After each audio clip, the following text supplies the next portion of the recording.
Bonjour à toutes et à tous. Je vais vous présenter les résultats d'une étude de pharmacovigilance réalisée dans le cadre d'un DIU de thyroïdologie qui a porté sur les troubles hépatiques associés à la prise de carbimazole. Les antithyroïdiens de synthèse sont largement prescrits dans le traitement de l'hyperthyroïdie périphérique et ils sont notamment prescrits en première intention dans la maladie de Basedow.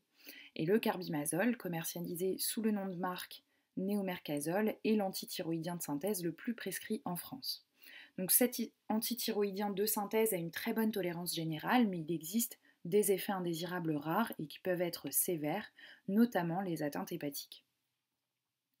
On estime qu'entre 0,1% et 0,2% des patients initiant un traitement par antithyroïdien de synthèse présenteront une hépatotoxicité. Cela peut aller jusqu'à 1% dans certaines études.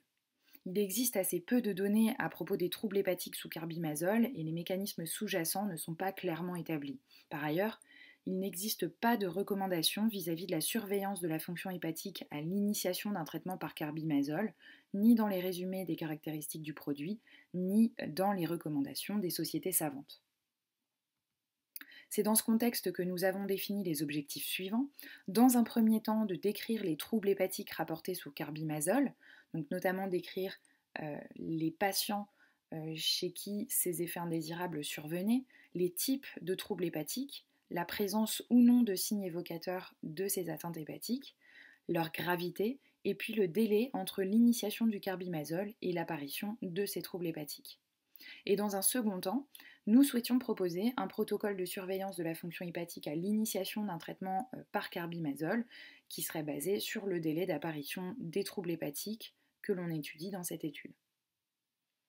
Pour ce faire, nous avons utilisé la base nationale de pharmacovigilance qui répertorie les effets indésirables médicamenteux spontanément déclarés, une recherche large des affections hépatiques d'origine médicamenteuse avec le carbimazole en médicament suspect a été réalisée dans cette base et certains patients ont été exclus du fait de leurs caractéristiques qui pouvaient introduire un certain biais de confusion dans nos analyses.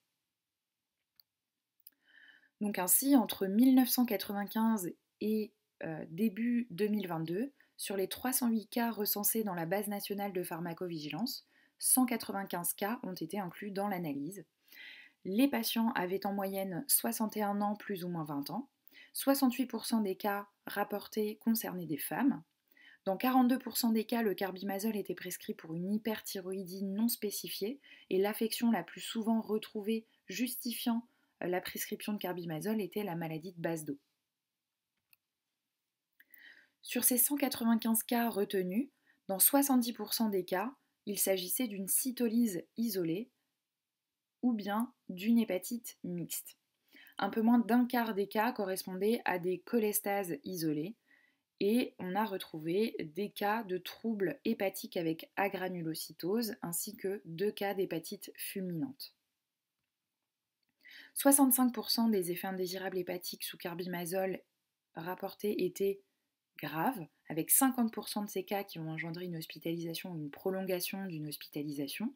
Cependant, 67% des cas se sont résolus sans séquelles. Dans 60% des cas, les troubles hépatiques ont été découverts de manière fortuite au cours de la réalisation d'un bilan hépatique, c'est-à-dire que dans 6 cas sur 10, il n'y avait aucun signe évocateur d'une atteinte hépatique, c'est-à-dire qu'on ne retrouvait ni ictère ni douleur abdominale. Dans 14 cas, une augmentation récente de la posologie du carbimazole était rapportée. 18 patients avaient déjà été exposés préalablement au carbimazole sans effet indésirable rapporté, donc lors d'une précédente cure. Et chez 5 patients, la réintroduction du carbimazole à distance de l'effet indésirable hépatique a été soldée par une réapparition des troubles hépatiques. Donc c'est ce qu'on appelle un re-challenge positif. Dans 87% des cas, le carbimazole était arrêté.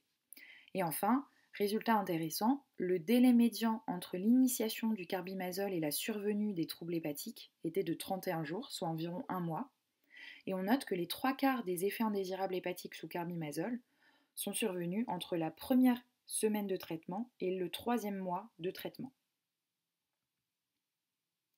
Donc nos résultats sont plutôt concordants avec ce que l'on retrouve dans la littérature, qui est composée majoritairement de case reports.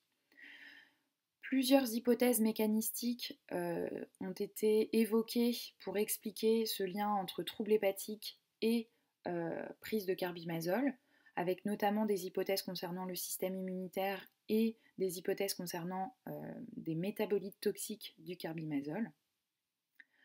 Et nous avons donc pu proposer un protocole de surveillance de la fonction hépatique qui, de toutes les façons, commence par la réalisation d'un bilan hépatique pré-thérapeutique, c'est-à-dire qu'il faut avoir une idée de la fonction hépatique basale du patient avant toute prise de carbimazole.